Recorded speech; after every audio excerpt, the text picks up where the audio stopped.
자, 오늘은 그리스도교 형성 갈 건데요. 일단 그리스도교 하면 제일 먼저 뭐부터 봐야 되냐면 그리스도교가 정식 종교로 인정받은 거 어디지? 밀라노 칙령. 누구지? 그렇죠. 콘스탄티누스 때 밀라노 칙령으로서 정식 종교로 인정받고 데오도시우스 때 가면 이게 국교로 인정이 된다. 이래 해서 우리가 이제 세계 4대 종교를 다 했어. 인정? 네. 그러면 이제 지금 우리나라에 힌두교나 이슬람교 많이 들어와 있나? 아니요. 그리스도교는 많이 들어와 있지. 그렇죠. 이 그리스도교가 전 세계로 확산되게 된 과정을 볼 겁니다. 그 가기 전에 옆에 첫 번째 지도 봐봐. 게르만족의 이동이라고 돼 있는데요. 이 게르만족이 지금 유럽 저 위에 살던 아들이었거든요. 근데 그 아들이 내려와. 근데 그 아들이 내려오게 된 것은 그 위에 누가 있노 또? 훈족. 이게 누구냐면 저쪽에 우리가 중국에서 나온 적 있어. 흉노. 그 아들이 일종이라고 보면 된다. 그 아들이 내려와. 그럼 내려와서 그 밑에 있던 게르만족들도 내려와. 그럼 이 아들이 이제 쫓기고 내려왔겠지. 이 대이동을 시작하게 되는 겁니다. 이 게르만족이 훈족의 압박을 받아서 밑으로 내려오니까 내려와서 그럼 어디로 왔노? 지금 여기가 지금 어디쯤 되겠어? 그 저번 시간까지 우리가 봤던 지중해 연안에 있던 로마가 되겠지. 로마. 그렇죠. 그렇게 되면서 여기 원래 있던 서로마가 멸망을 하게 되는 건가. 서로마가 멸망을 하게 되는데 우리가 이슬람교도 마찬가지로 들어가면서 항상 종교를 붙들었잖아. 여기도 마찬가지야. 이제 게르만족이 이동을 시작하는데 저 위에 끝에 북유럽 끝에서부터 쭉 내려와서 지중해까지 내려왔잖아. 그럼 사람이 생각해봐봐. 오늘 이사를 하는데 오늘 오전에 이사하고 짐 다 풀고 정리 끝내고 밤에 편안하게 자는 경우하고 먼 거리를 이사를 가야 돼갖고 이사해가지고 가서 짐도 풀지도 못하고 밤을 지내야 되는 경우하고 누가 더 피곤하겠노? 먼 거리 간 사람이 피곤하겠지. 근데 여기 지금 게르만족이 이동을 시작했는데 이 게르만족이 이동하면서 여러 개의 나라를 세워. 근데 그 중에 얘네들이 세운 나라 중에 프랑크 왕국이 이동 거리가 제일 짧았는 거야. 그럼 누구 우리 소세지 혹시 비엔나 소세지 알아? 이렇게 돼 있는 프랑크 소세지라고. 긴 소세지 말고 작은 거 이렇게 돼 있는 거 있지? 그처럼 얘들 이동이 짧아. 그 아들이 뭐라고? 프랑크 왕국인 거라. 프랑크 왕국. 그렇게 외우면 된다. 내가 지낸 말이다. 그래서 얘들 이동 거리가 짧았어. 빨리 나라에 자리 잡기 시작했어. 그 중에 첫 번째가 누구냐면 앞에 나온 사람이 사람 이름이야. 클로비스가 처음으로 그리스도교를 받아들입니다. 여기가 지금 그리스도교가 있었잖아. 밀란 칙령을 통해서. 그래서 그리스도교를 종교로 받아들여. 그리고 카를루스 마르텔 같은 경우는 그 전에 그럼 이쪽으로 저쪽에서는 또 이슬람이 오고 있는 상황이잖아. 그 이슬람을 막아냈고 그 다음에 별표 돼 있지. 별표 5조 5개 쳐야 됩니다. 누구? 아니죠. 카를루스 대제. 이 제자가 뭐냐면 황제라는 뜻이야. 카를루스 대제.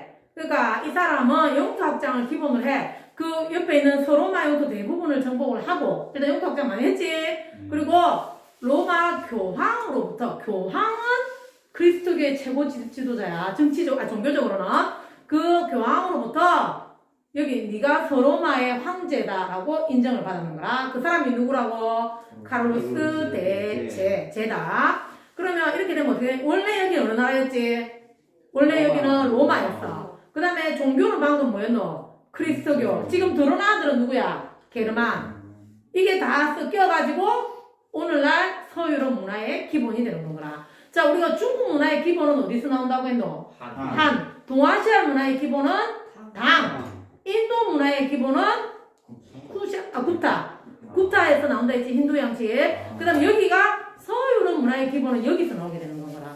지금부터 쭉 나오는 유럽에서는요, 그리스도교가 모든 것의 기본이 됩니다. 됐나? 뭐뭐 합해졌다고? 로마.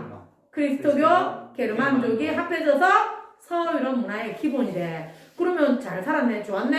네. 누구 때? 카를루스 때. 그럼 이 사람 죽고 난 다음에 어떻게 했을까? 항상 문제가 생기지. 자식들 간에 영토 분쟁이 발생하면서 베르데 메르생 조약으로 나라가 세 개로 나눠지게 됩니다. 그 세 개의 나라가 오늘날 프랑스, 이탈리아, 독일이 되는 거죠.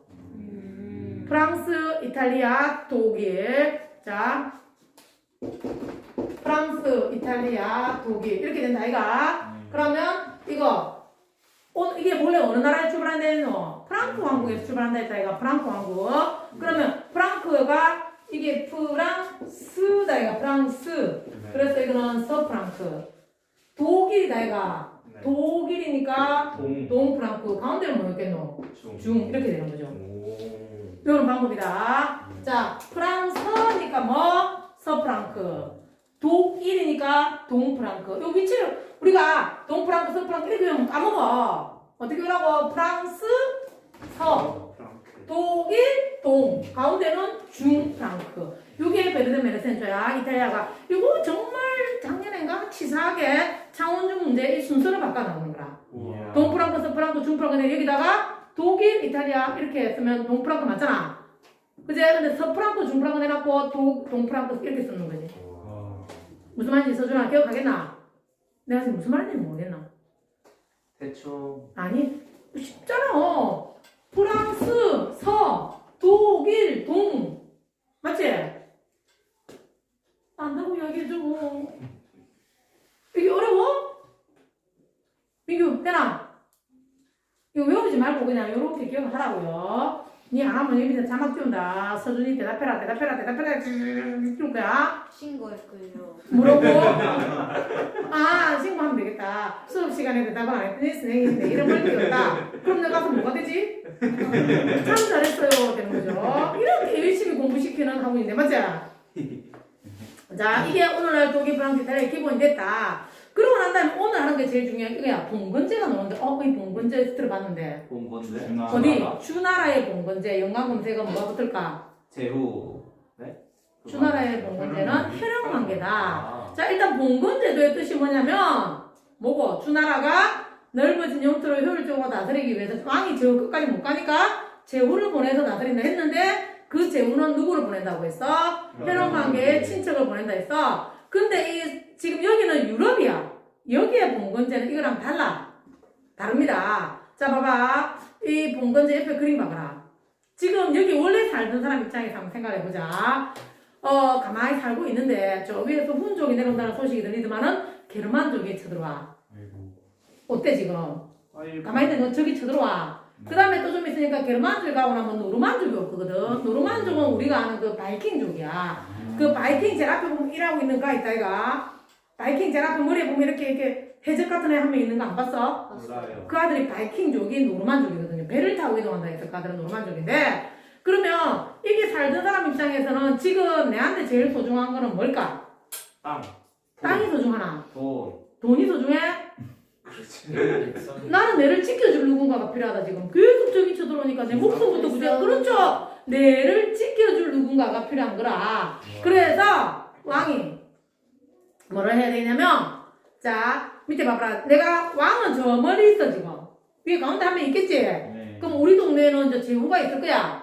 근데 그 제후가 내를 지켜주려면 그 제후는 자기는 정치적으로 권한은 있지만 뭐가 없노? 힘이 없어. 그럼 힘이 있는 누군가를 채용해야 되겠네. 그 사람이 누구냐면 기사야, 기사. 흑기사 할 때 그 기사. 그런데 이 제후는 기사를 친척관계가. 친척이 무조건 싸움을 잘해? 아니요. 아니잖아. 그럼 어떻게 해야 되겠노? 싸움 잘하는 사람을 채용을 해야 될까? 얘가 고용을 해야 되겠지? 그러면 그 싸움 잘하는 사람은 싸움이라는 것은 하다가 죽을 수도 있어야 되잖아? 그럼 내가 누구를 위해서 그렇게 할 건데? 왜? 우리 친척이라서? 아니지. 돈 받았으니까. 네. 그죠? 그래서 제후는 기사를 채용을 하는데 기사는 주인한테 충성을 다짐하고 대신에 주인은 이 사람한테 월급을 주는 겁니다. 그 월급이 뭐냐면 땅을 주는 거지. 그래서 월급으로 주는 땅이라 해서 뭐라고 하냐면 봉토. 봉급으로 주는 땅이다. 봉토를 줍니다. 그러면 둘이는 지금 무슨 관계라고 봐야 되겠노? 돈 주니까 일하고 돈 받았으니까 충성을 다하고 서로가 의무가 있는 쌍무적 계약 관계다. 계약이야 지금 둘이는. 그리고 이 둘의 관계는 주인과 종 내지는 주군과 봉신이라고도 하는데 둘의 관계는 뭐라고? 혈연 관계다. 아까 주나라는 무슨 관계라고 이야기했노? 아이 미쳤다. 혈연 관계래. 주나라는 혈연 관계인데 얘들은 계약 관계라고. 계약 관계. 차이점 있지? 주군과 기사는 계약 관계다. 그러면 또 봐봐라. 저 위에 왕과 제후 간에도 이 제후는 왕의 충성을 다짐하고 왕은 제후한테 땅 요구를 이해해라 이렇게 주게 되는 거겠지. 이런 제도가 봉건제도입니다. 그러면 이 제후는 제후가 이 동네에서는 주인이 되는 거지. 이 영토의 주인이 되는 거지. 왜? 왕한테 이만큼을 내가 받았잖아. 그지? 그럼 이 넓은 땅을 뭐라냐면 장원이라고 이야기해. 장원. 넓은 땅, 장원. 장원을 다스리는 사람, 이 제후다. 그럼 나는 이 땅을 받았기 때문에 이 땅 안에서 내가 농사도 짓고 사람들 고용해갖고 일도 시키고 할 건데 일단 이 땅 주인은 내야. 그럼 이 땅이 적의 침략을 받으면 안 되니까 내가 누구를? 기사를 고용했어. 그럼 기사한테 월급 주겠지? 그럼 실제 땅에 농사는 누가 지을 건데? 그 사람이 뭐라냐면 농노, 농사 짓는 노비, 농노야, 농노. 그럼 뭐 우리나라의 노비들하고는 좀 다릅니다. 이 농노는요, 이 땅에서 이렇게 영주의 땅에서 보호를 받잖아. 저거는 다른 그 쳐들어오나들을 기사가 막아주고 그 기사한테 월급을 재워주고 있잖아. 그럼 자기는 보호를 받으니까 자기는 이 영주의 땅에 가서 일주일이 7일이었지만 4일은 영주의 땅에 가서 일을 해주고 3일은 지 땅에 농사 지으면 돼. 그리고 결혼도 할 수 있어. 또 재산도 가질 수 있어. 다 돼. 근데 뭐 안 되겠노 생각해봐라. 이 땅 안에서 영주가 내한테 뭘 해주잖아. 그럼 내가 다른 땅으로 이사 가버리면 되겠나 안 되겠나?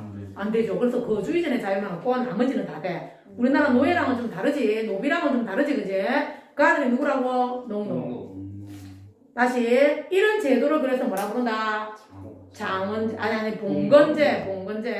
주나라의 봉건제도와 유럽의 봉건제도의 차이점은 계약관계라는 거다. 여기는 계약관계. 근데 서로가 의무가 있다 해서 쌍무적 계약관계라고 이야기를 합니다. 그럼 이렇게 되게 된 것이 이렇게 봉건제도가 나오게 된 이유는 뭐 때문이었겠노?